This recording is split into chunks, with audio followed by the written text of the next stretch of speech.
Hello, everyone, and welcome to another enlightening episode of Special Dhamma Talk series. I'm glad to be here with you all as we dive deep into a topic that will help us to attain wisdom and knowledge. The online Dhamma sessions are held every Sunday at 6 a.m. Pacific time. Please be with us on this journey of self discovery. This special Dhamma Talk series is a remarkable platform where we invite renowned, respected venerables from around the world to share their insights, wisdom, and teachings.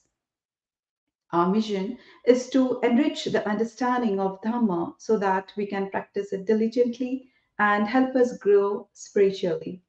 Today, we are going to understand how important and beneficial it is to keep the observance day and practice metta. Our esteemed speaker for today is Venerable Bhikkhuni Sākya Dhammadinnā, who is doing impressive work in spreading Buddha's Dhamma. Venerable has a BCom and a master's degree in Buddhist Philosophy with a gold medal in Abhidhamma Philosophy. She was born in Haryana, India, ordained as a Anagarik with 8 precepts at Kushinagar in 2017, Sikhamana at Vaishali, Bihar in 2018, and later ordained as Bhikkhuni in Thailand in 2020. Venerable is doing amazing Dhamma work, mainly aiming in establishing a well trained Bhikkhuni Sangha in India for the development of women in society, organizing seminary ordination camp, and also explaining Abhidhamma, the highest teaching of Buddha from the last 3 years. Now, let's prepare ourselves for this insightful Dhamma talk by Venerable Bhikkhuni, and it's a golden opportunity to deepen our understanding of Buddhist philosophy and embark on our transformative journey. May I please request Venerable Bhikkhuni Sākya Dhammadinnā for the Dhamma talk on the topic Practice of Observance Days and Metta. Thank you.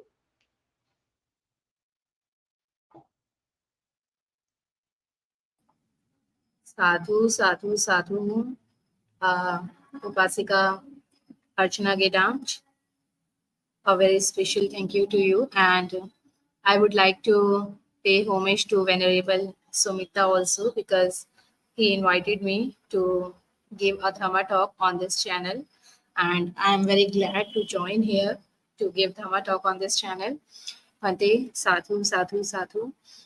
And today our topic is the Observance Day, or we say Uposatha Day, as well as we will learn about how to give metta to others and how to give metta to ourselves also. So I will be sharing my slides also here so that everyone can see it very clearly. And okay, so I'll be sharing my slides.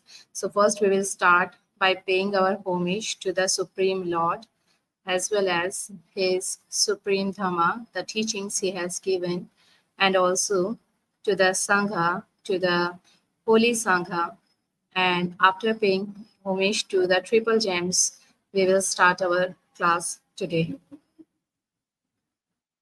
Arahang Samma Sambuddho Bhagava Buddhang Bhagavantang Abhivademi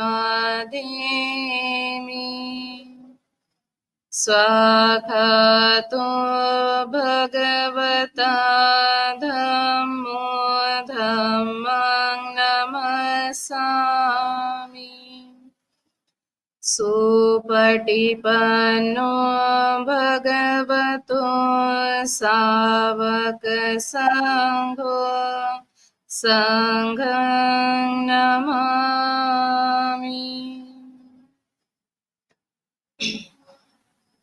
I'll be sharing my presentation here.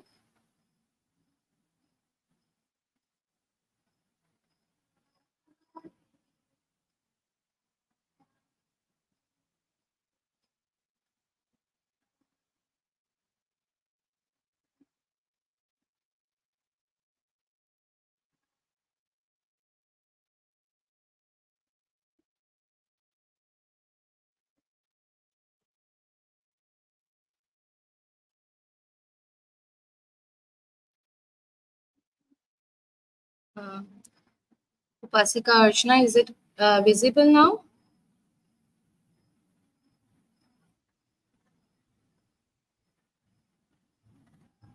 Kindly make sure that it is visible and the slides are changing, because I'm not sure. Like it is changing, is it right? Yes, yes, Venerable. Okay, thank you. Thank you. Okay, so today I'll be sharing the topic for the Uposatha Day and Metta. Maybe some of you are already familiar with the Uposatha and some are not, but who are already familiar with the Uposatha? So, do you know the real meaning, why and how to keep the Uposatha, and why is it important to keep? How did it started? We have to know everything about Uposatha. We should have that faith while keeping the Uposatha, while observing the this day, because this is a very special and holy day for lay people. And also how to share metta. First, we should have metta for ourselves, and then only we can share it with others. So today we will be knowing how and why to keep Uposatha, what are the rules, what are the precepts that we have to follow during Uposatha day, and by following Uposatha, how we can share metta with ourselves and with others also. Actually, we are sharing this presentation during the rainy retreat, because the rainy retreat is going on, and this is the very special time for the whole Sangha, not only for the monks and nuns, but also for Upasaka and Upasikas.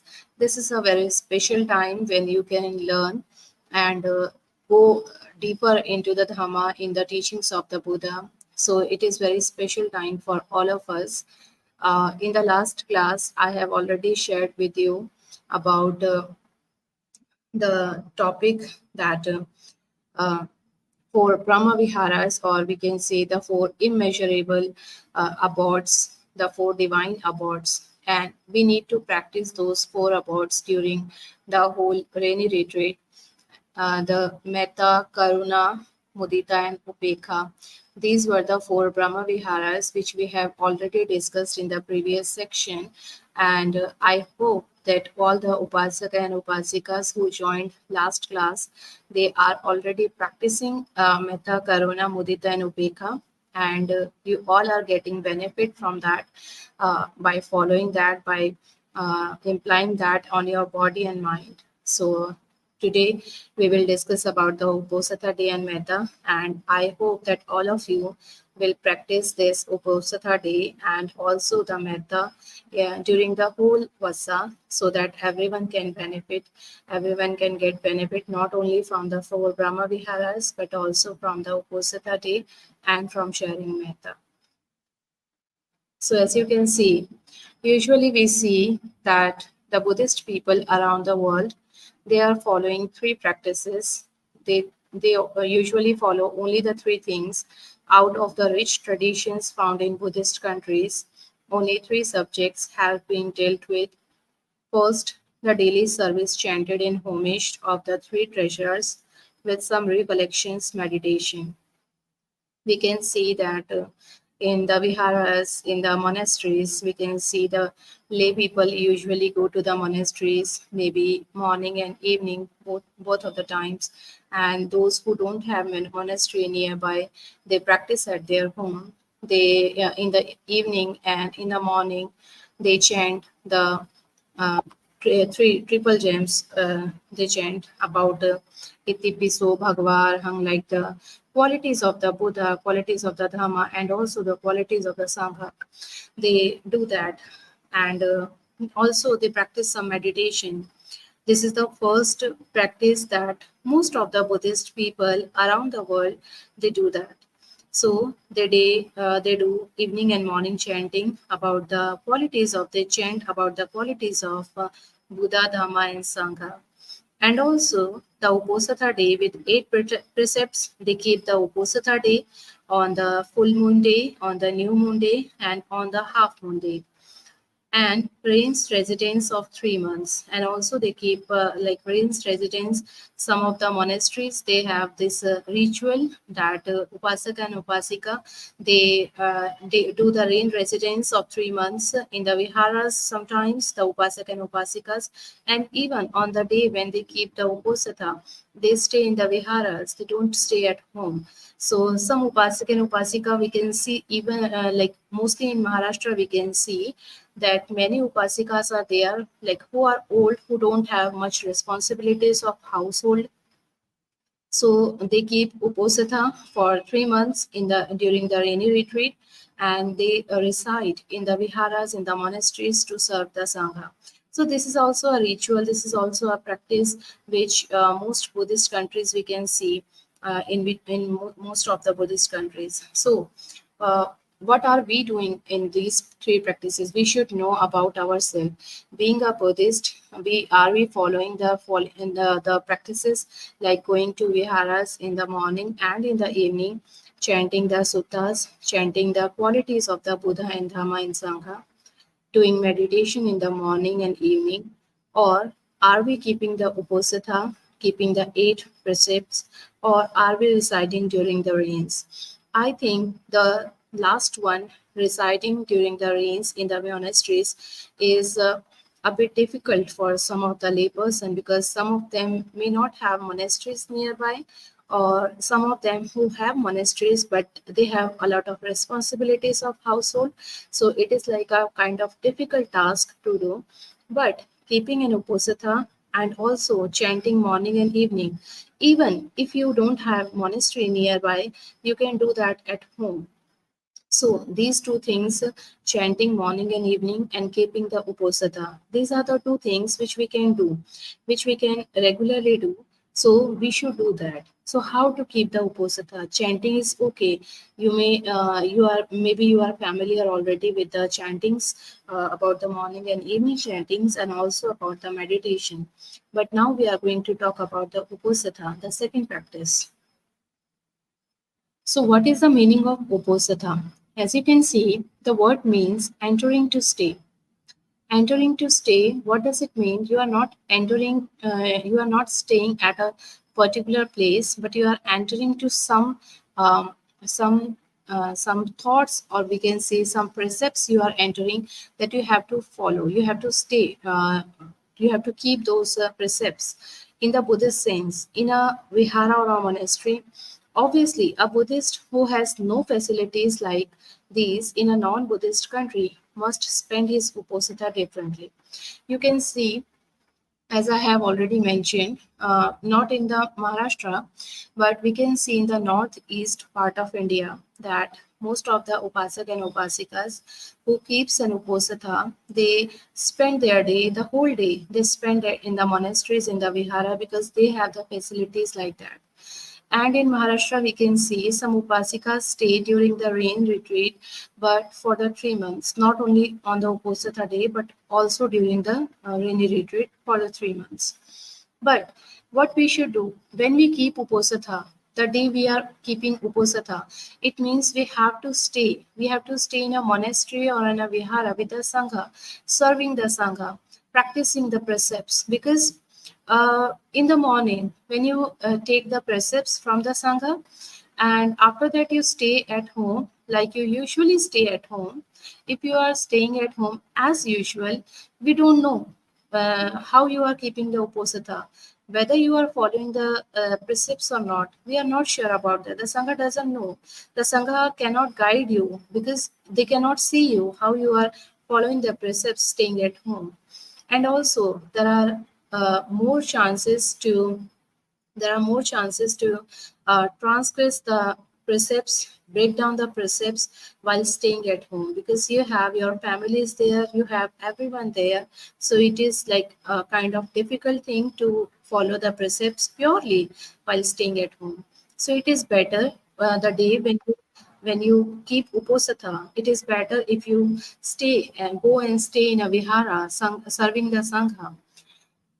But if you don't have a vihara or a monastery nearby, then what should you do? How should you spend your day keeping an uposatha? Perhaps the first thing to consider is whether it is worth trying to keep the Uposatha day. First, you will think, I don't have a vihara nearby. I don't have a monastery nearby. I don't have sangha nearby. So, is it worth trying to keep Uposatha or not? You will think again and again. So, there are many benefits why you should keep Uposatha. Yes, the answer is yes, it is worth trying to keep the Uposatha. But why? As we can see, even the modern science chronobiologists are now working on the assumption that as the oceans are affected by the moon, and so the water in the body is also affected. We can see that the full moon day, the rays from the moon, it affects the oceans as well as the water in the body. The water is affected, so we can see that our body is made up of two-thirds of water, as our bodies are about two-thirds of sea, two-thirds of water, and one-third of land or solid, we can say. So of course it is affecting somewhere. This is according to the modern science. What Buddha has said about keeping an uposatha, I will discuss it later. But this is according to the modern science that the rays of the moon, it affects the ocean, it affects the water, it affects the land. Of course, it affects the land and water.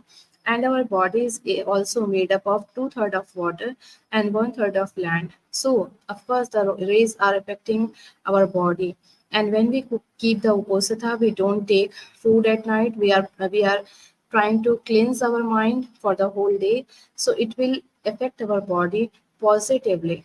But if we are full of negative thoughts, we have not tried to cleanse our mind, we have not tried to purify our mind, then of course the rays of the moon will affect our body, but it will affect negatively. This seems reasonable looked at from the teaching given on the elements by the Buddha. What Buddha has said,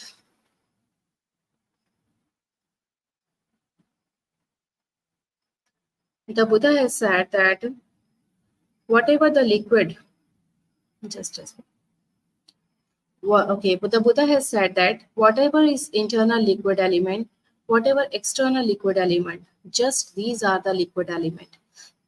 This Buddha has said that whatever we have internal, the liquid, and same as we have the outer liquid also, like the ocean, the water in the ocean. So they are the same. So however the moon is affecting the water in the ocean, the same the moon is affecting our body also.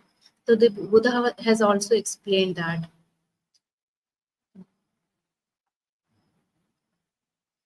Okay. So now the question arises, why? Why to keep Uposatha? So as we can see, some of the strongest sensuality and sloth manifest themselves at night. So the night was recommended by the Buddha as the time when they could be tackled most effectively. This is, we can see, for the whole day we work and work and work and we run from here and there. But as we take rest at night, we can see that the sensuality or sloth, they both are the things which are strongest at their strongest version, we can see at night. And it is very strongest, so it is very easier also to see them and to tackle them, to control them at night. So that is why the uposatha, keeping uposatha is very important, because now you have practiced for the whole day, the dhamma you have practiced for the whole day. Now at night you can just analyze them. It is very good if you are controlling that, because the rays of the moon are also affecting you. There is an example given: an enemy that one has not seen or known cannot be defeated, but an enemy well known and attacked with the weapons of right effort, right mindfulness, and right collectedness has no hope to win. As we can see, when we cannot see someone, we cannot protect ourselves from them. But if we can see our enemy, it is easier to protect ourselves from that, because we can see the enemy, we can see the weapons he is using. So we can apply right effort, right mindfulness, and right collectedness, and the enemy has no hope to win. Same as when we are not practicing Dhamma, it is very difficult for us to see our enemy, to see our greed, to see our ill will, to see our delusion. But if we are practicing that, it will become easy for us to see those we can say the akusala, we can see the unwholesome thoughts. It becomes easier for us to see them, and as we see them, it becomes easier for us to control them and to make them not to win. So it is the same on Uposatha days. The defilements that show themselves then can be restrained and limited with the aid of Uposatha discipline, which includes the 8 precepts. So Uposatha day is the same, that the defilements can be seen very easily, and because we are keeping the 8 precepts, we are disciplined now. Our body, our speech, our thoughts are disciplined now, and a disciplined mind can see everything very clearly. So when we keep Uposatha, we become more disciplined, and the more discipline we have, so we will see all the defilements very clearly, and it becomes easy for us to restrain from them, or to control them, to control those thoughts. So this is very important to keep the Uposatha.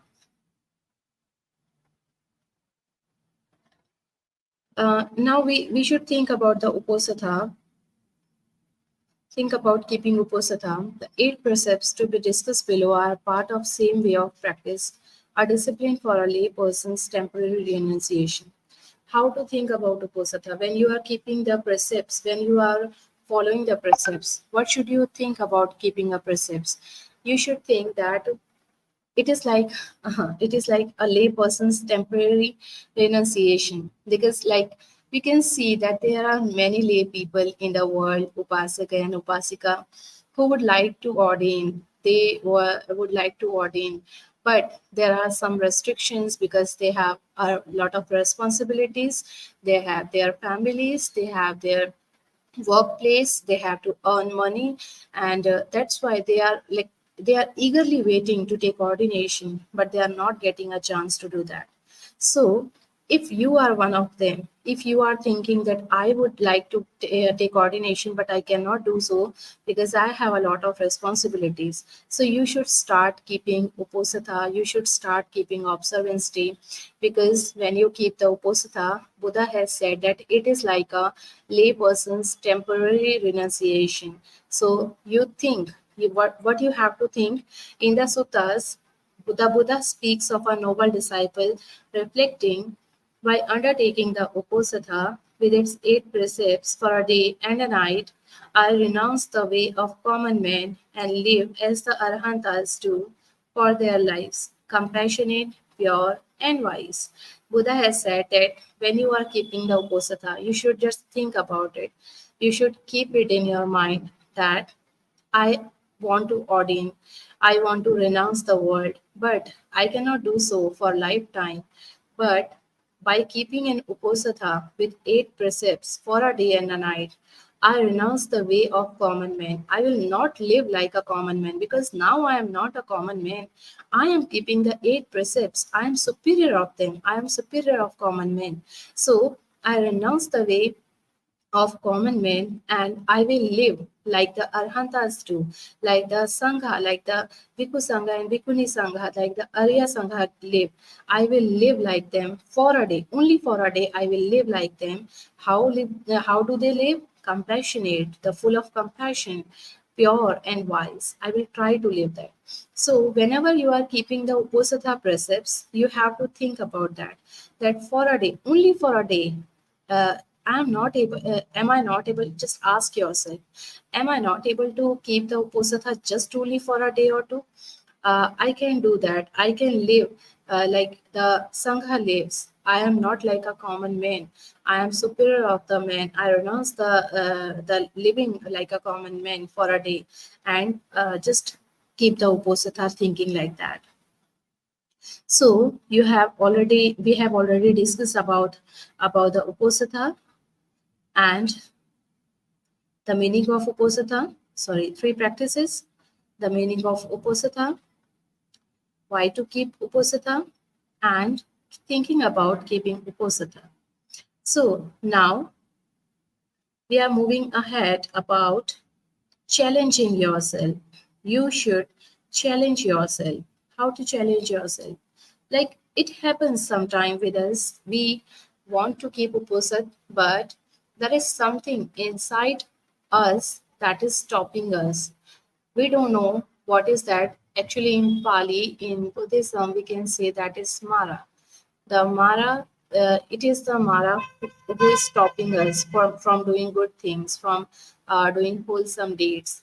So you have to beat that. You have to, you don't have to make it win. You know, the Mara should lose. So just challenge yourself. How you can challenge yourself? Just think the 8 precepts are really a test of how far one can discipline oneself. Are you disciplined enough? Don't you want to have discipline in your life? Because we have already a lot of course, or we have already learned about how a disciplined mind works, what are the benefits of having a disciplined mind. We have a lot of things on that. But the 2500 years ago, the Buddha has already taught about the disciplined mind. So a disciplined mind can do everything, can win everything in the world. So just challenge yourself. How far one can discipline oneself? How far can I discipline myself? Am I not able to discipline myself? Just ask yourself, just challenge yourself. That means, really, to what extent do wholesome states of mind consonant with Dhamma practice predominate in one's character over wholesome desires built on greed, aversion, and illusion? Just ask yourself, am I not able to control my greed, aversion, and delusion? Am I not able to do some wholesome deeds? Am I not able to produce some wholesome states of mind? Am I not able to do the Dhamma practice for a day, only for a day? Just ask yourself and challenge yourself. No, I can do that. I can challenge myself, and I am able to do that very properly. No one can defeat me. The practice of the 8 precepts gives one a chance to find out about this. So whoever is following the practice of 8 precepts gives one a chance to find about this. If you practice the observance day, if you keep the Uposatha, then you will get a chance to find out about this. You will challenge yourself and you will see, yes, I can do that. And this is an investigation. It is like an investigation about yourself, which one can make 4 times a month if one wishes. If you want, if you wish, then you can do that 4 times a month. I have already discussed about 4 times, which 4 times you can do it on full moon day, no moon day, or we can say new moon day, and both the half moon days. So these are the 4 days on which we keep Uposatha. The Buddhist tradition keeps Uposatha, and you have to challenge yourself before that. If you are not really motivated inside, if you are not motivated that whether I should keep Uposatha or not, what are the benefits, will I be able to do that or not? So just ask yourself this one. I need to discipline myself. I need to discipline my body.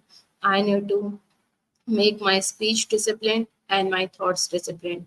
And for that, being a layperson, because I'm not a monk or a nun, being a layperson, I can do that by keeping an Uposatha just 4 times a month. If you can't do 4 times, like when you are starting, if you are a beginner and you are not able to do that 4 times a month, then you start with the 2 times a month on the full moon day and the new moon day. If you are not able to do that, just start from the full moon, just once in a month. It is very easy. When you will keep Uposatha for only once only in a month, then you will start seeing benefits of keeping Uposatha, and gradually you can increase with like 2 times in a month, and then gradually increase with the 3 times and 4 times. And every Buddhist in the world, around the world, you should keep Uposatha 4 times a month if you want to live like the monk and nuns live. So it is like living like a monk or nun, being in the lay person, being a householder. So just challenge yourself. Now the question arises, what to do, how to start, what to start, how to start, and what are the first thing that we can do. So here is our next slide, which explains it. Usual course of practice taught for lay people in Buddhist countries is that they should practice giving dana according to their faith and as far as their circumstances allow. Make an effort to keep the precepts pure and ask as far as they are able. Develop the mind in meditation or bhavana. We have three things to do here. We say dana, sila, and a bhavana. Dana is giving or offering. Second is Sila. Sila is keeping precepts. And the third is Bhavana.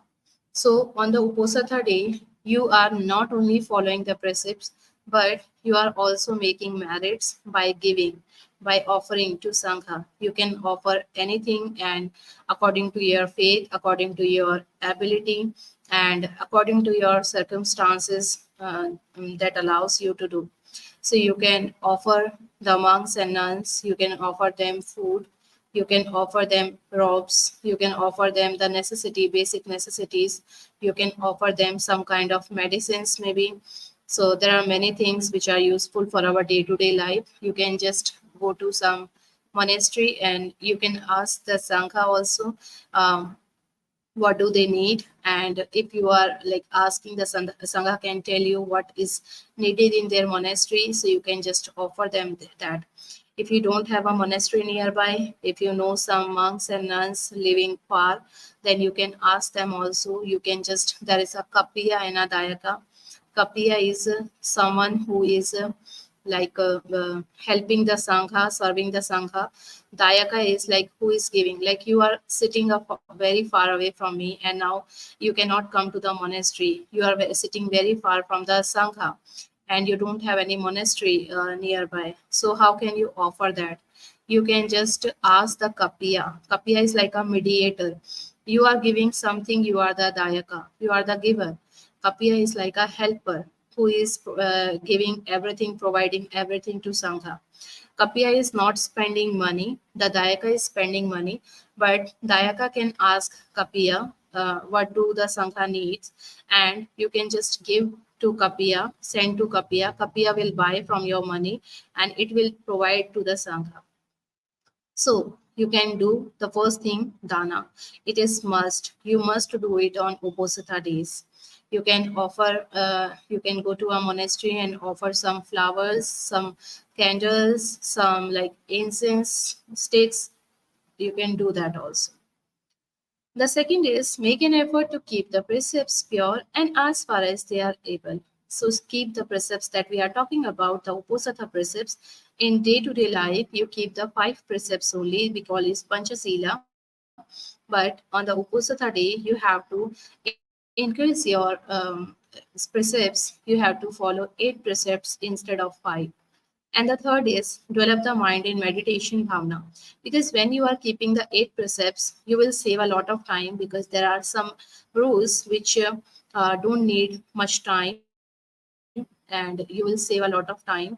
The time you are saving when you are keeping the 8 precepts, the time you are saving, you can use that time in the meditation, in the bhavana. So maybe you have already listened about the bhavana also. So these are the 3 things which you must do. Every Buddhist must do on the Uposatha day. First is dana, that is offering. Second is sila, that is keeping precepts. And third is bhavana, that is meditation. So do these 3 things on every Uposatha. It is very necessary to do. Okay. So I have another question here. Like, what is to be done when there is no monastery? We don't have a monastery nearby.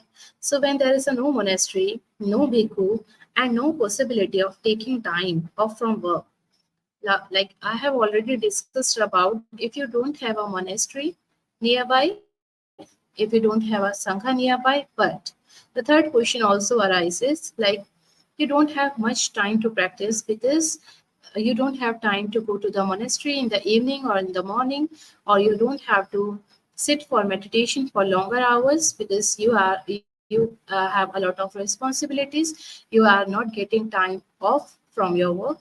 So what you can do, there is something that you can do do. Even you have a less time, even you have no monastery, even you have no sangha nearby.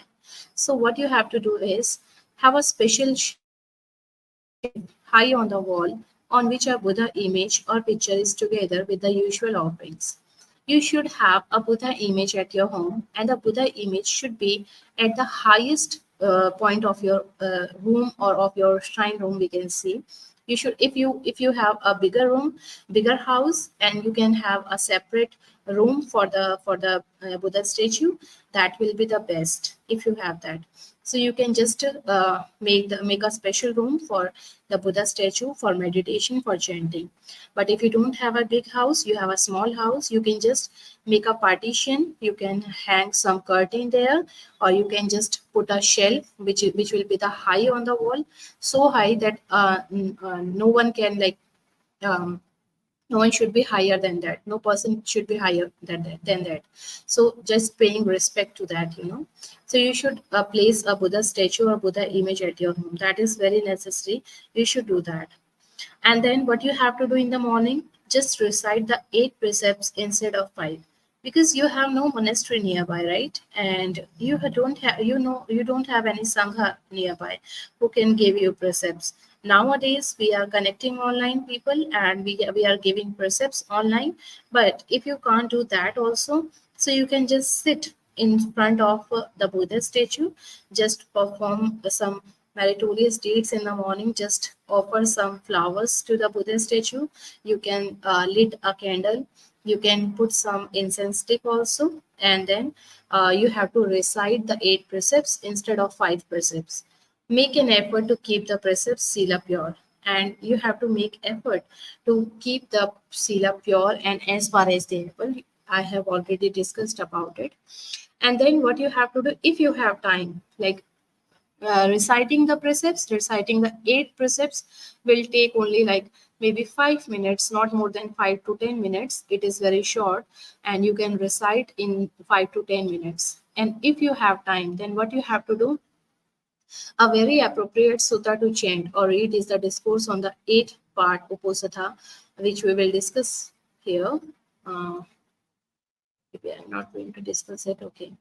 So, and to this could be added such popular suttas as the Discourse on Loving Kindness, Karaniya Metta Sutta, the Discourse on the Truly Auspicious Mahamangala Sutta, longer suttas such as the Discourse on the Treasures, Ratana Sutta, and the Discourse on Setting in Motion, the Wheel of Dhamma, Dhammacakkappavattana Sutta, would be appropriate if one has time. If you have time, just you can recite the 8 precepts first, and then if you have more time, maybe 5, 10, 15 minutes more, then you can recite some suttas.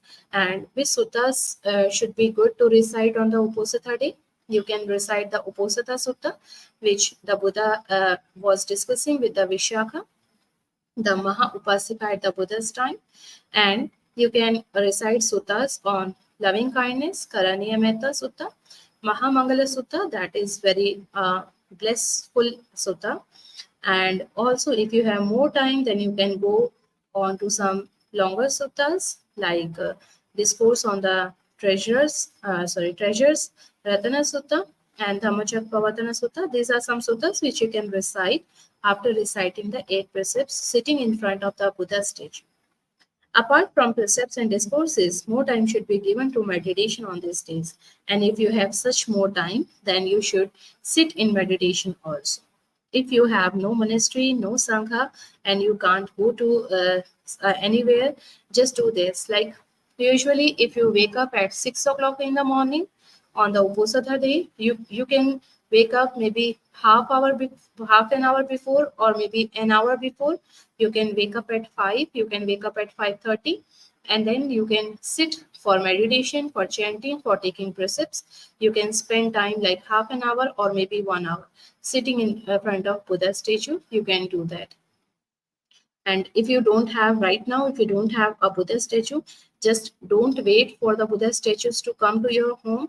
Just do that. Like if you don't have Buddha statues and you are not getting a chance, or you are not getting time to buy a Buddha statue, then just sit. You just wake up from the bed, you get fresh, take a bath, and just purify your mind. Just just calm down and feel the calmness in your mind, and just sit and just pray. Just recite the 8 precepts, recite the suttas, recite the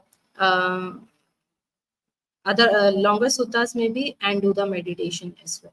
So these are the things which you can do when you don't have a Buddha statue, or if you have a Buddha statue but don't have any monastery nearby. So now come to the main point. What are the 8 precepts that we can follow?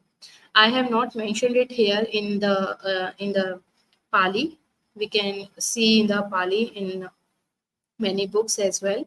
I am just going to discuss about it in English only. The first is, as we take in the 5 precepts, Panati Pata Veramani Sikha Padan Samadhiyami. That is to say, I undertake the rule of training to refrain from killing living creatures. There is the rule refraining from killing living creatures. But killing living creatures comes from where? When we kill somebody, it comes from our mind, from our consciousness, and we need to have hatred in our mind. We need to have dosa. Dosa is the Pali word. We can see hatred or ill will. We need to have that hatred in our mind, that we have to kill somebody. We need to kill somebody. Oh, that person is so bad. So if we have that hatred in our mind, so that means we are not following the precepts, we are not keeping the precepts, even though we have a lot of hatred towards somebody, but we are not killing him. We are not killing him because if we kill him, we have to go to the jail. That is the one thing that stops us from killing somebody. But if we have a lot of hatred in our mind towards someone, that means that we are killing that. We are killing that person. We are forming the karma. We are making the karma, and we have to have its fruition. Like, we cannot escape from that karma. We are not acting from our body, our body is in control, and we have to keep our body in control, because if we do that, if we will not control our body, then we have to go to the jail. But we are not aware about our thoughts, that though we are not able to kill him from our body, but we are producing thoughts in our mind that I have to kill him, I have to kill him. So if you are having that again and again, that thought in your mind, it means you are not following the precepts. So first thing is not killing any living creatures, as well as not having any hatred thought in your mind to kill somebody. Opposite to that, we can say that have metta. Just have metta for that day. Have loving kindness in your mind for everybody, no matter someone is your enemy, no matter someone is your friend. Just have that loving kindness in your mind. The second precept, let's go to the second precept. I undertake the rule of training to refrain from taking what is not given. That is to say, I will not steal. I will not take anything which is not given to me. But when we are taking someone's property, if we are taking someone's property which is not given to us, like it can be something, it can be jewelry, it can be money, it can be anything. If we are taking but it is not given to us, that means we are stealing something. And we steal because of greed in our mind, the thought of greed in our mind. If we have greed consciousness in our mind, then we will steal. Maybe sometimes we are not stealing from our body, same as we are not killing any living creature from our body. So we may not be stealing from our body, because if the owner finds out, then we have to go to the prison. So we are not stealing from our body. But if we are having thought to steal something, like we are having the greed in our mind, oh, that is too beautiful, I should have that. That thing should belong to me. That thing should come to me. If we are having that thought about someone's property, it means we are having greed in our mind. We become greedy.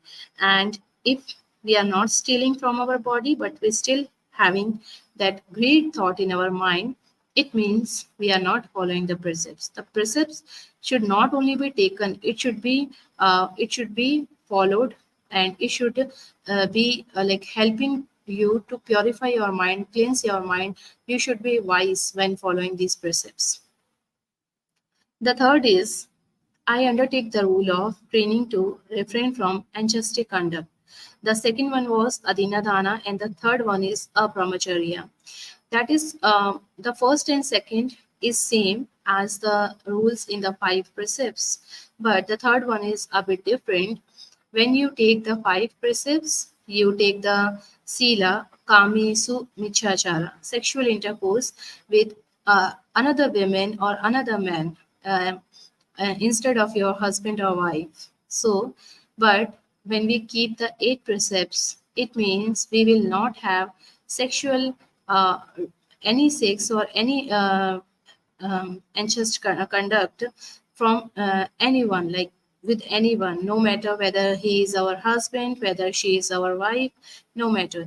We will not touch anybody, because you see, the Sangha, the Bhikkhu and Bhikkhuni Sangha, they live separately and they don't do any sexual intercourse, because that is called abrahmacharya, Brahmani. We will stay away from any sexual misconduct or any sexual activity. So the third rule is just to purify your body, just to purify your body. But on that day, you not only following the third precept from your body, but you have to follow it from your mind as well. You should think about, like, you should not think about the sensual desire in your body. You should not think about the sexual desire in your body or in your mind. So you should not have that thoughts in your mind, even if you are not having sex with anybody, even not with your wife or husband, but still you are having that thoughts in your mind, the sex thoughts in your mind. It means you are not following the precepts, not even from body, but also from mind. The fourth one is, I undertake the rule of training to refrain from false speech. I will not tell a lie. I will speak truth only. I will not speak false, or I will not speak anything which is bad, abusing words. Though the fourth sila, the fourth precept is musavada. Musavada only means telling a lie, speaking a lie, but we can follow more precept from speech, like not only speaking the truth, but also we can take precept like, I will not say anything which is bad. I will not say bad words, rude words. I will not use abusing words. You can take precepts like that also. So the fourth one is, I will not speak a lie. The fifth one is Sura Mereya Majpama Tithana Veramani Sikhapatan Samadhiyami. That is, I undertake the rule of training to refrain from distilled, fermented intoxicants which are the occasion for carelessness. So I will not take any liquid, any alcohol, any intoxicant. I will not take anything which will develop carelessness in my mind. I will become careless after taking them. So I undertake the rule of training to refrain from these. I will not take any alcohol or anything which makes me unconscious. So these are the five rules which we take in the five precepts as well. Bit change in the third rule. But the next three rules, that is to say 6, 7, and 8, they are the extra rules in the 8 precepts. So the sixth is, I undertake the rule of training to refrain from eating outside the time. The time is given from the Buddha's time. Like today we use the time 12 o'clock in the afternoon, because the Buddha says that when like your shadow, it comes to your head, not ahead of you, not at the back of you. It comes just at the 0 point of your head. Then you should stop eating. And it is very good for our modern science, for our health also, according to the modern science. You can see that there are many benefits eating in the day. We can see that many nutritionists and many doctors, they suggest us that having a heavy meal in the morning, maybe in the breakfast, and then at lunch. But use light meal in the night. You can have some salads, you can have some soup maybe at night, but don't do heavy, don't take heavy meals at night, because it is not good for your body. So as we have already discussed in the previous one, that at night our sensuality and sloth, they are at their strongest point. So to control them, we if we don't eat at night, so there are many benefits of not eating at night. First, it is good for our health, for our body health. We will not have any indigestion problem, we will not have any disease which cause from the late eating or heavy meals at night. So we will not have, we will be safe, we will be protected, and we will maintain a good health according to that. And then the sensuality which comes from sometimes from different kinds of food, so we can control that also if we are not eating at night. So I discussed in the previous slide that we save a lot of time while we keep the Uposatha. So when you are not having a meal at night, it means you are saving your 15, 20 or half an hour, whatever the time you take to eat meal. So you are saving that time. If you are saving that time, you can use that time in meditation. You can use that time in chanting, maybe. You can use that time in listening Dhamma, maybe. You can use that time in your Dhamma practice, whatever the time you are saving from not eating out of the time. The seventh rule is, I undertake the rule of training to refrain from dancing, singing, music, going to see, entertainments, wearing garlands, smarting with perfumes, and beautifying with cosmetics. As you can see, monks and nuns, they don't do anything. They don't dance, they don't sing, they don't go to see entertainment things like some movies, some shows, some theater shows, etc. They don't wear garlands, they don't they don't smarten themselves with different kinds of cosmetics or perfumes. They don't try to beautify themselves.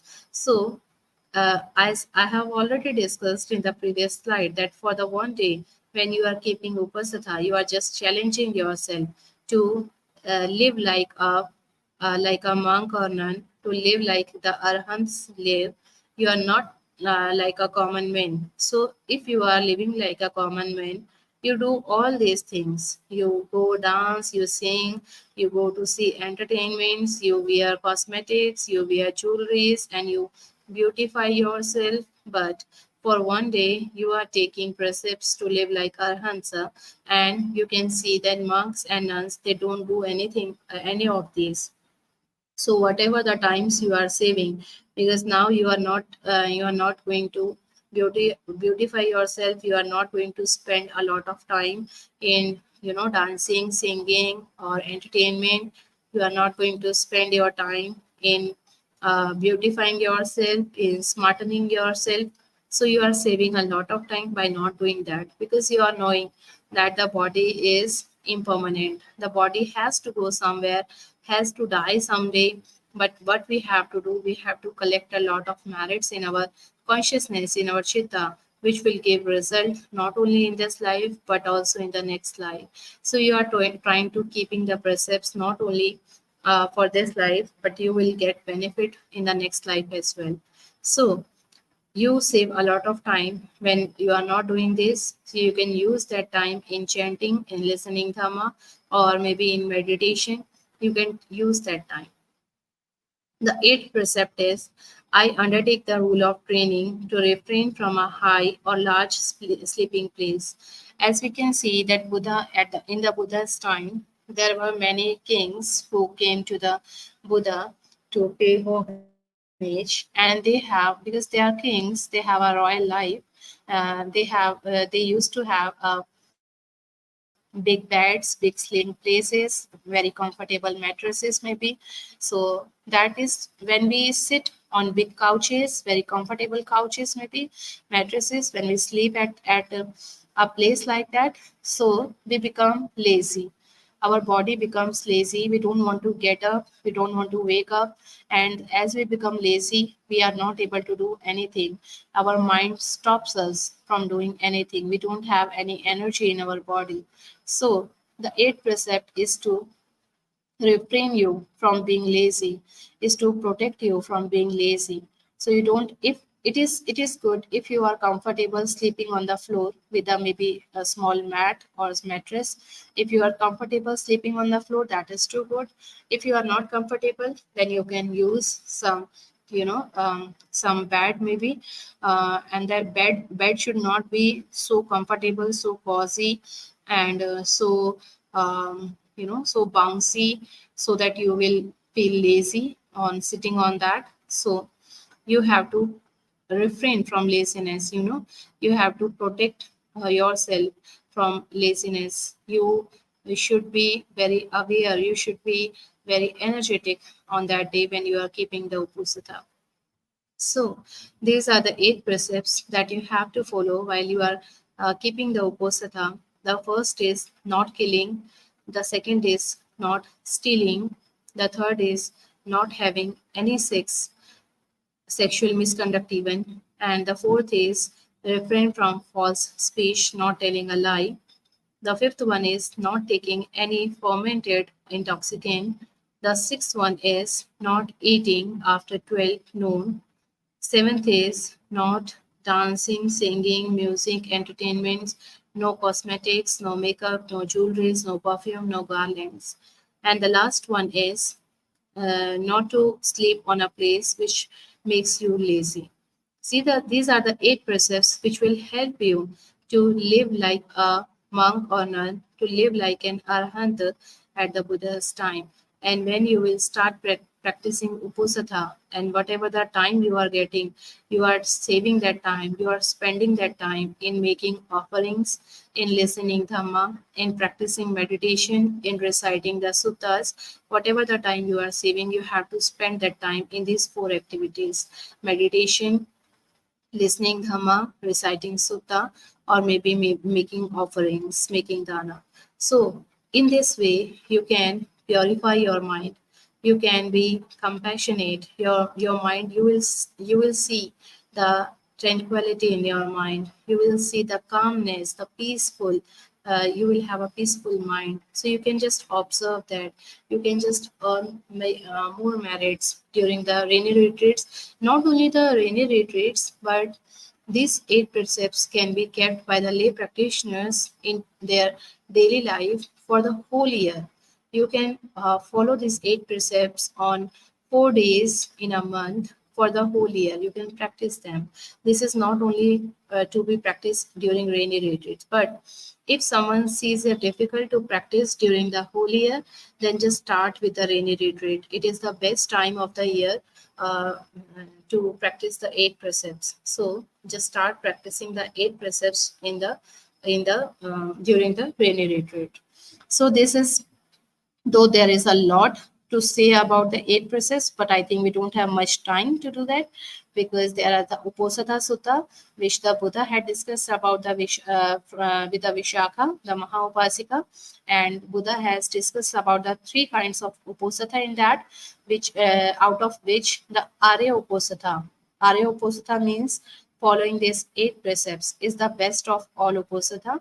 So there is a sutta which you can read easily, and you can get it from like Sutta Central website, or you can get it in Google also, on Google also.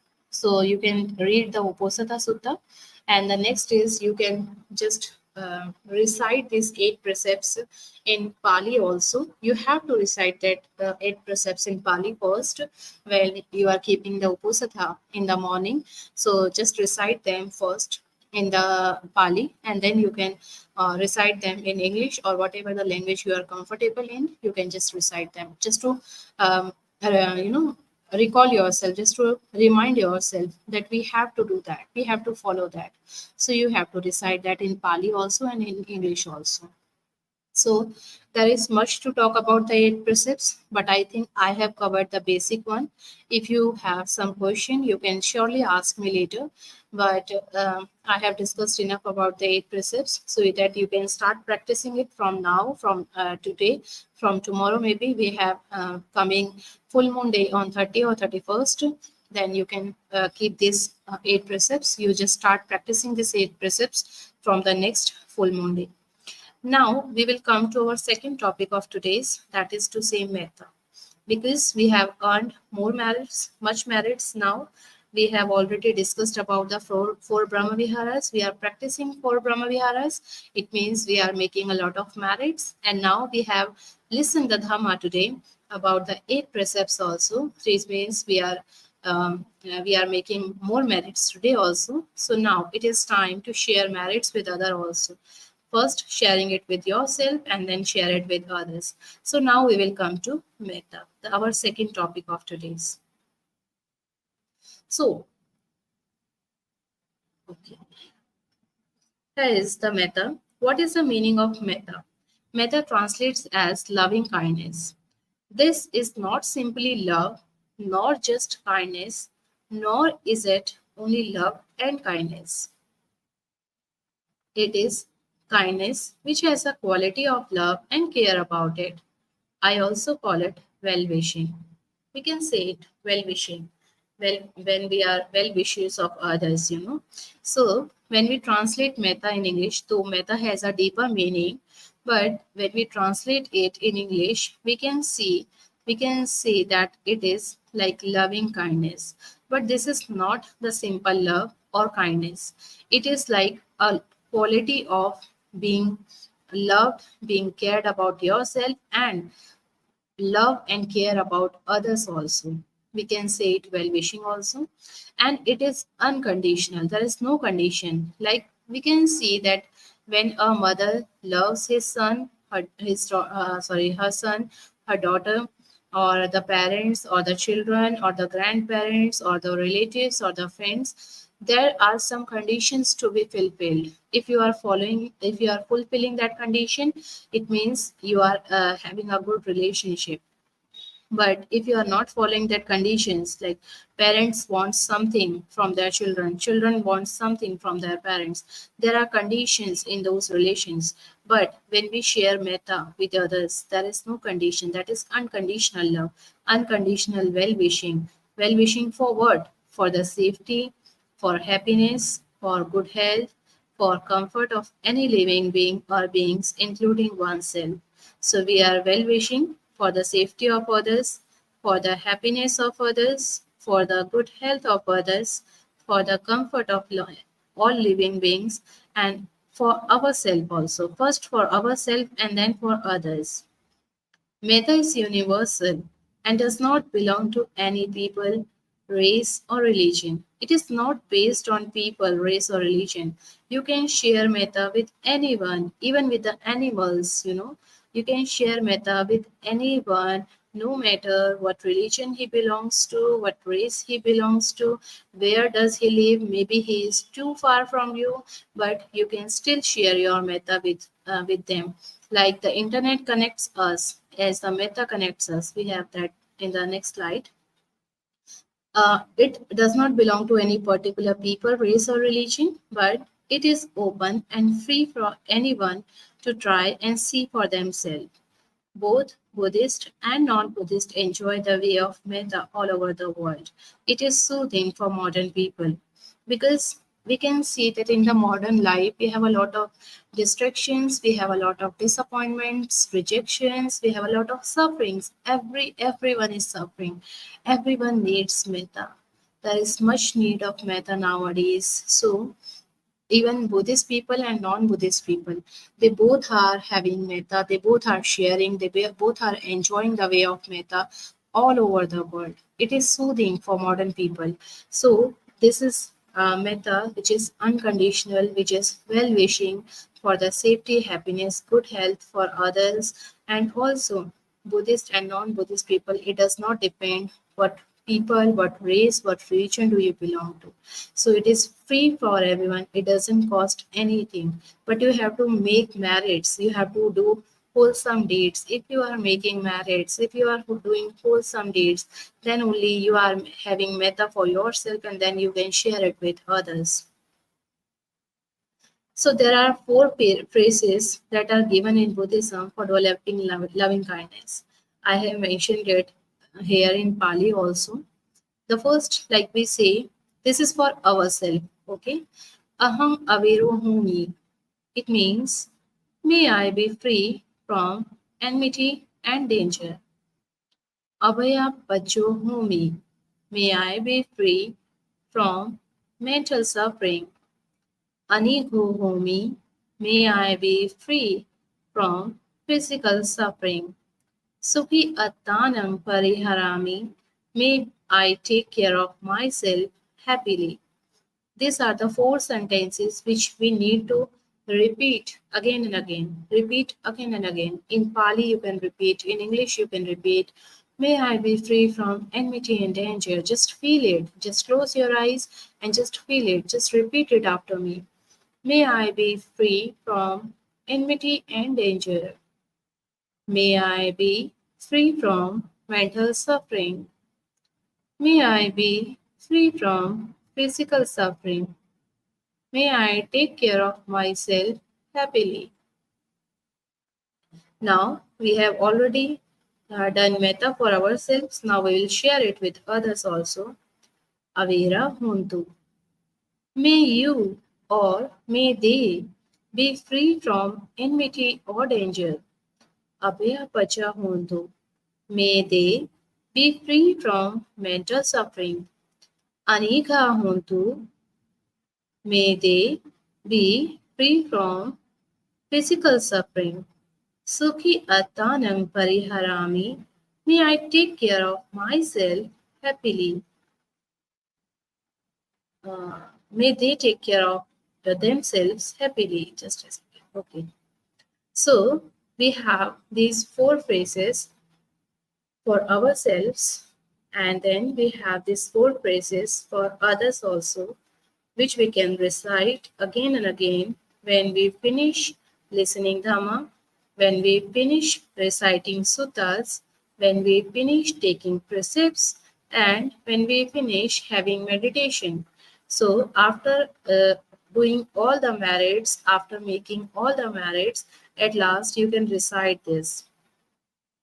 Aham aviro homi, abhyapacho homi, anigho homi, sukhi attanam pariharami, avira huntu, abhyapacha huntu, anigha huntu, sukhi attanam pariharantu. Okay. The other way one can recite the four phrases in English are, as I have already discussed about the four phrases to be recited in English, and now we can say more, like, may I be safe from inner and outer harm. May I be safe from inner and outer harm. May you be safe from inner and outer harm. May they be safe from inner and outer harm. We can recite like that. Inner harm means suffering that we cause ourselves through fear and worry, also through anger and impatience.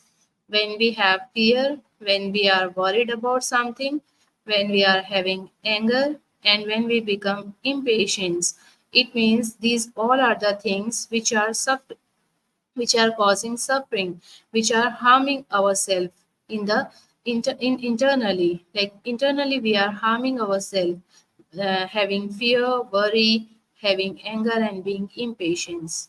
This is the inner harm. So, may I be safe from inner harm.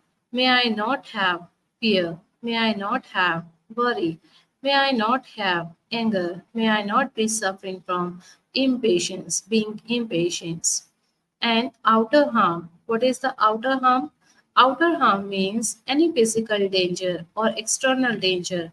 So the phrase means, may I be free from mental suffering and from physical suffering. Outer harm means like some thief can come and kill you, some people can come and abuse you and kill you, some people will steal your property. So these are the outer harm. So we are praying, we are reciting, we are sending metta to ourselves and then to others also. May all be free from inner and outer harm. But there is a condition that if you don't really have metta in your own heart and your metta is not strong, then if you are trying to give out metta, it does not work very well. It is not very effective. You can see you should have that metta. You should feel that, if your metta is strong, if you have making merits, then only if you are if your mind is free from all the defilements, then only you can share it with others. But if you are doing all the unwholesome deeds in your life, you are not earning any merits, you are not making merits, you don't have any wholesome thoughts in your mind, it means you are having all the akusala, all the unwholesome things, then you cannot share your metta because you are not loving yourself. If you are loving yourself, then only you can share your metta with others. But if you are not loving yourself, you are doing all the bad things, it means you are not loving yourself. And if you are not loving yourself, then you are not able to share it with others as well. So first you need to make merits. If you make merits, then only you can share it with others. So here are some benefits which Buddha has explained when we share our metta with the living beings, and when we have metta in our heart, in our mind, and we share it with ourselves and then we share it with others, then what are the benefits that we get? So here the Buddha has explained the 11 benefits from sharing metta. The Buddha lists 11 benefits derived from practicing metta, and many of these benefits are being confirmed by contemporary scientific research. As you can see, many scientific research also confirms that if you are having metta, then you can get these benefits. Surely you can get these benefits. So the first benefit is you sleep well. If you are having metta, then you sleep well. You don't sleep with an you know restless mind. You sleep peacefully. The second is you wake up feeling well. When you wake up in the morning, you are feeling very well. You don't wake up having unnecessary thoughts in your mind, having thoughts of greed, ill will, or hatred, having frustration in your mind. And I personally, if I explain it, yes, I have that. Once when I did not know anything about metta, there was a time when I was not familiar with metta, with the benefits of metta.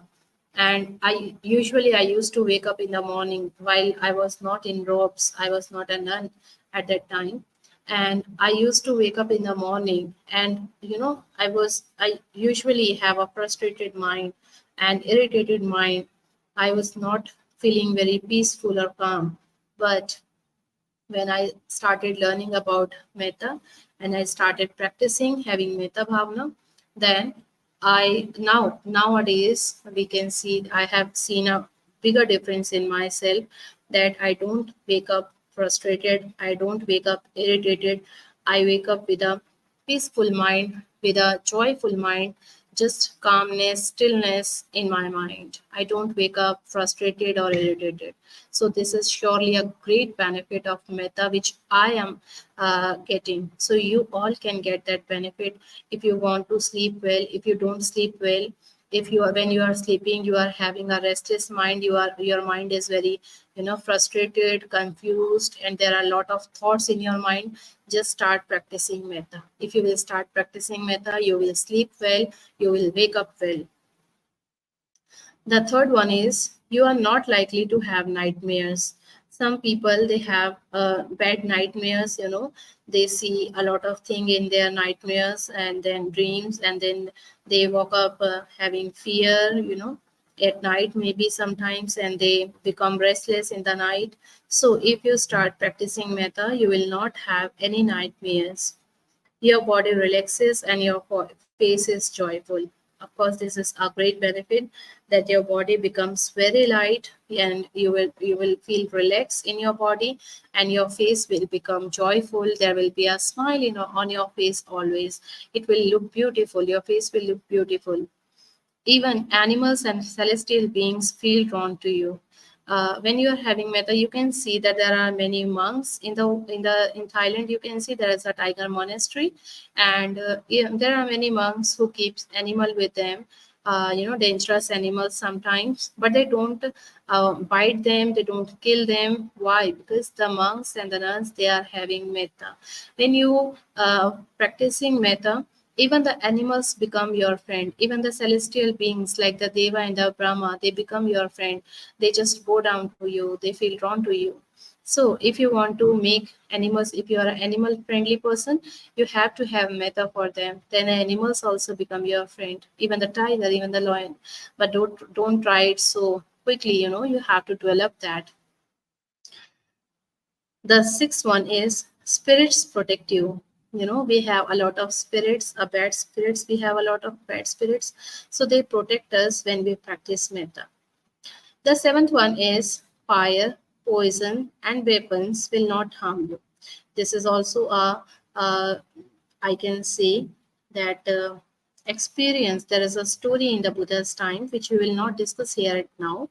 But if we practicing metta, if we start practicing metta, we can protect ourselves from fire, poisons, and weapons.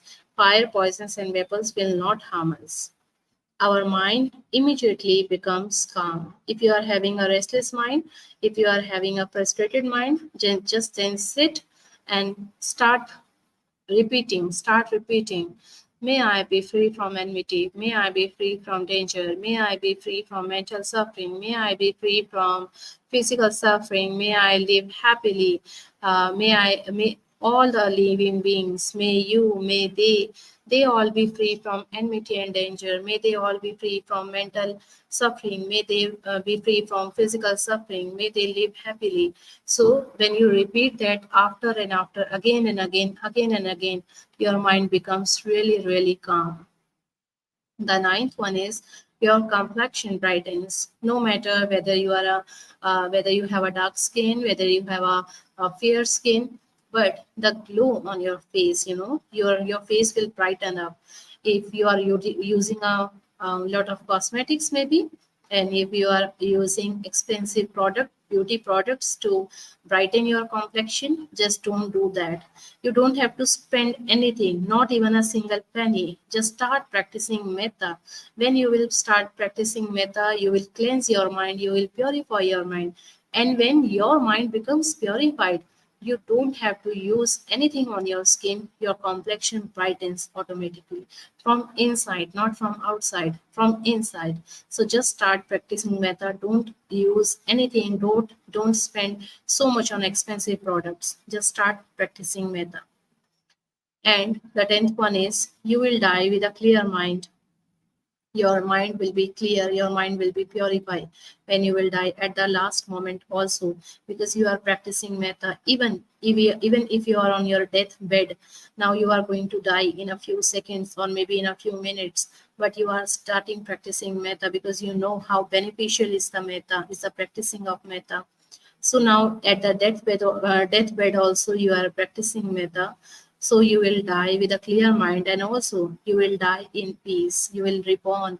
If you will take rebirth, you transform into a new life. Then you will become beautiful. You will born in a good place, in a good realm. You will not get birth in bad realm. So these are the 11 benefit, and I think all of us in modern day also, all of us want that, because not many people in the world are sleeping well. Most of them, I would say, that even because we have a lot of competition today in today's world, we have a lot of challenges in today's world, and we are competing with everything in the world. We are facing a lot of suffering, mental suffering, physical suffering, financial suffering. There are different kinds of suffering which we are having. So, most of the people are not sleeping well, they are not waking up well, they are having a lot of bad dreams or nightmares, and their body is not relaxed, their face is always rude, and their complexion is not brightened. They are not friendly with the animals, you know. They are harmed by fire, poisons, and weapons. So, if we want all of these things, we need practice metta. We have to practice metta. When we will start practicing metta, you will get all these benefits. This will not happen in a quick, like immediately. It will take time because you need to make merits first, and then only you will have your mind to practice metta, and then only you can practice metta for yourself and then for others. So now moving to our maybe last slide today.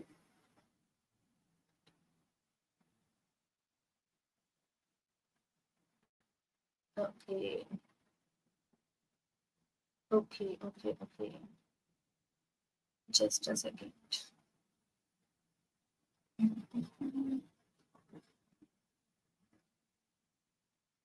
Okay. So, because I have converted this into PDF, I just wanted to show something here. So there is a quote written on the screen, which I will read from here for you. There is a quote that says, "Internet connects people to people, but Metta connects beings to beings." If we would like to connect beings to beings, not people to people, there is a difference between people to people and beings to beings. So if we need to connect internally beings to beings, then we should have metta. But if we want to connect people to people, then we can have internet, you know, because internet can be used by many people. There are many uses of internet nowadays, but the thing that we are using internet for, spending metta, sharing metta. We are sharing metta with each other here today in this session also. So we are connecting beings to beings, not only people to people. So internet connects people to people, but metta connects beings to being. Our metta is like an ocean, the deep blue ocean of metta, the vast blue sky of metta, the endless sky of metta, blue sky mind, metta mind. So as you can see on the screen, we have to recite this Metta Sutta. There are two Metta Sutta, but one is the Karaniya Metta Sutta and the second is Metta Bhavana. Today we will recite the Metta Bhavana. Now, this is because this is the last slide. May all beings live in peace and harmony. This is the last slide, but I would like everyone to sit at their places and just sit, close your eyes, sit in a secluded place, an isolated place where you will not be distracted, where you will not be disturbed. I will play a video here and you all will sit, you all will listen to that carefully, you all will share metta, whatever the merits you have making today, you have made today by listening the Dhamma. So the merits you have made today, you need to share those merits with those people who are suffering in the world. Maybe they may be some of your relatives, they may be some of your friends, they may be some of your enemies, and there can be many people. There can be many people in the world who are suffering. You can share your metta with them. So just sit, close your eyes, feel the vibes, feel the words, just listen to them carefully, pay close attention to the words, and just repeat in your mind, slowly, gradually repeat those words, that whatever the merits I have earned today, I have made today, I'm sharing with all the beings on the planet. Start with yourself. May I share merits with myself, and then with my parents, with my brother, sister, with my relatives, with my friends, and with everyone in the world. So I'm just going to play a video here. You need to sit calm and peaceful. Sadhu, sadhu, sadhu. Thank you so much, Venerable Bhikkhuni. That was excellent. Can you hear us? Yes, yes, surely, surely. I can hear you. Thank you for giving your wonderful explanation on observance days and practicing metta. I'm sure a person is making himself very secure by following the Uposatha and practicing this wonderful metta. So I really appreciate Venerable Bhikkhuni so much. Sadhu, sadhu, sadhu. Sadhu, sadhu, sadhu. Do I have your permission to start with the question and answer session? Sure, sure. Thank you. I see one question here. Is metta transfers into same gender?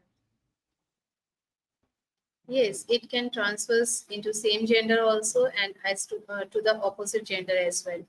Vijay Jalaji, if you are listening to me, so metta can be shared with anyone. It is irrespective of any gender, any race, or any country people. So you can share metta with anyone.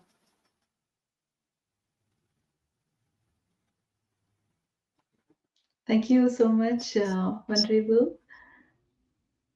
And it's a request to all the participants, if you're watching, you can post your question on YouTube. And Venerable Bhikkhuni, you should be able to answer all those. Yes, there's one question by Sudh. Yes. Dear Ayya, how does one practice metta towards those who have transgressed against us and who have lied and cheated us in same way?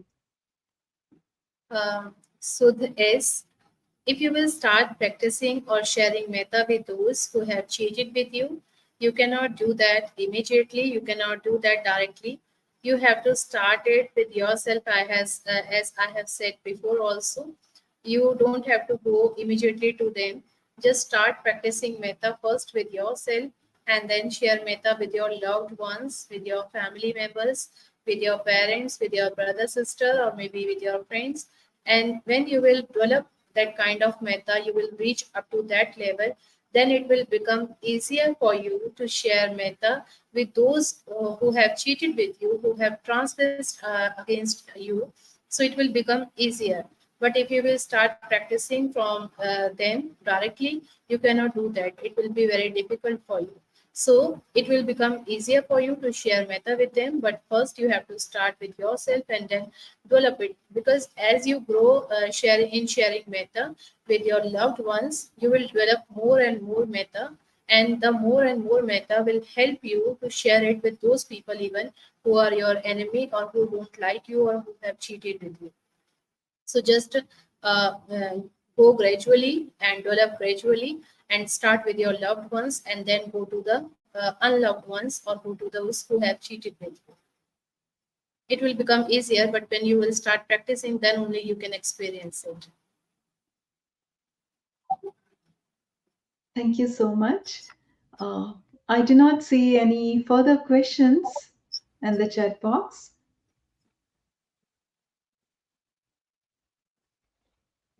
Do you want to share something, Venerable Ayya, or do I have a permission to conclude? Someone is asking for PPT, I think. Yes.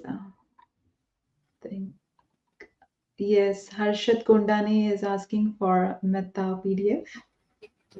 Yes, Harshad, you will get the PPT. I will share it with Bhante Sumita, and Bhante Sumita will share it in his groups, where you can see the PPTs later. You can study from the PPTs later. I have already discussed with Bhante, and I will share both the PPTs, the last one also, which was for Brahma Viharas. And today's PPT also, I will share it with Venerable, and Venerable will share it with everyone. Even you can find it on YouTube as well. So Bhante will upload everywhere. So I will request Bhante to upload and to provide PPT with everyone. Bhanteji is writing here that Bhanteji will share it on the website, so you can get from there. Harshit? Yeah, sure. Absolutely. Thank you. There's one question from Sud. How are these three sayings, Sabbe Sankara Anicca, Sabbe Sankara Dukkha, Sabbe Dhamma Anatta, related to Metta? Um, you can say, but it is not directly related to metta. It is like impermanence nature of feelings. When we have that pleasurable feelings and we get so much excited, and when we get the miserable feelings, or we can say unpleasant feelings, and when we become so sad and so disappointed, so stressed, we become so much distressed. There we have depression.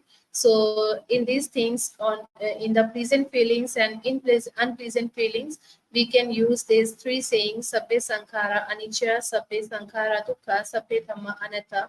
These three sayings are related to feelings, not directly relating to metta.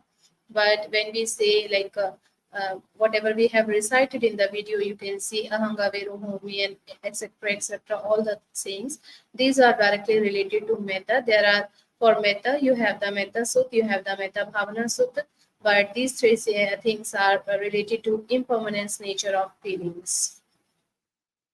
We can say Tilakkhana. Thank you so much. There's one question. It is related to Vikala Bhojna Veramani Sikha Padam Samadhyami. Suresh Bhaisare is asking, during Uposatha, suppose I took one glass of milk with Bornvita at 20 hours, then is it violated the sixth precept? Suresh Paisari, it is not violated the sixth precept. Sorry, it depends whether you do you really need that milk. Are you feeling hungry, or you having the some kind of sickness? Your body needs that. The main aim, the main motive of following the sixth precept is not to have any greed, not to have the taste buds for food, for good food. Like, actually, our body needs the food to survive, but if we have one meal a day, a proper meal a day, then our body needs nothing. Our body will not need any food at night.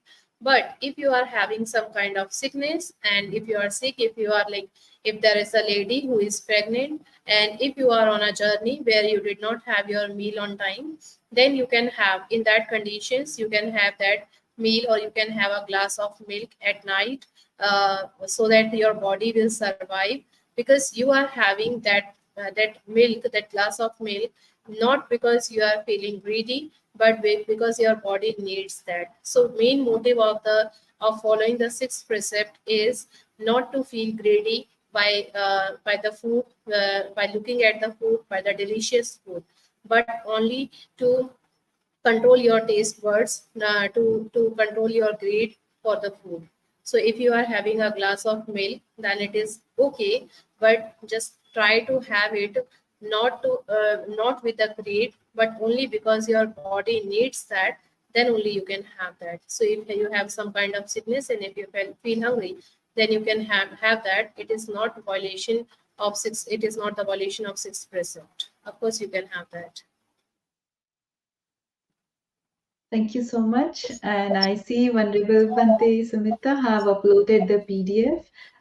For the participants, if you can go on dhammausa.org and click on the link, you would get all the PDFs. Thank you, Sadhu, sadhu, Bhante. sadhu. Thank you, Bhante.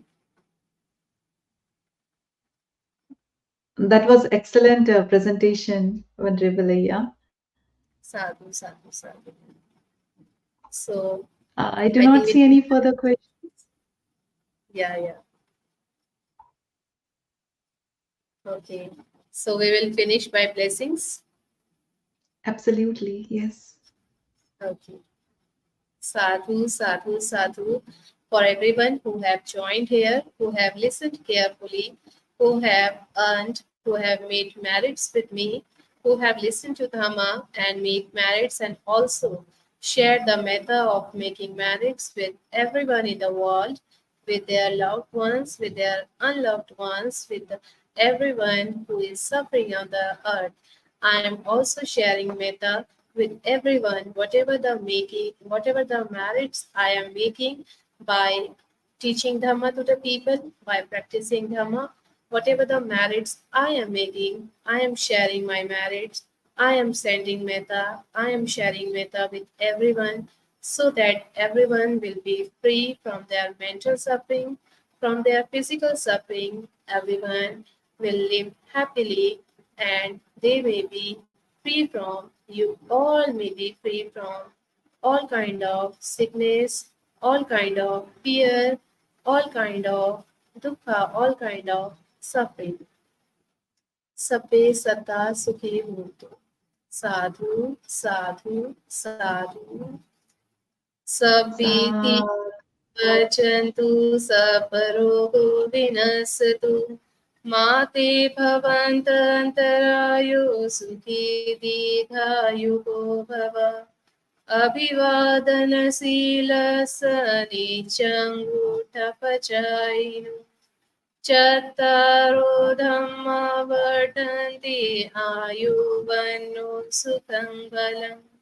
Ayu arogya sampatti sabba sampatti mevacha. Atha nibbana sampatti iminate samichatu. Idam me punyam asavakaya vaham hotu. Idam me punyam nibbanasa pachayo hotu. Idam me punyam sabbe dukkha roga bhaya vinasatu. Idam me punyam sabbe satta sukhi huntu. Sadhu, sadhu, sadhu. Sadhu, sadhu, sadhu.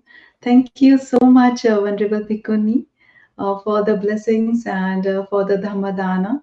Thank you so much. Do I have your permission to conclude the session and end the broadcast? Sure, sure. Thank you so much, and thanks to all of you for being with us today. Stay connected, stay engaged, and let's continue illuminating the path of understanding and compassion together. Have a wonderful time, everyone, and please take care. See you next Sunday. Thank you.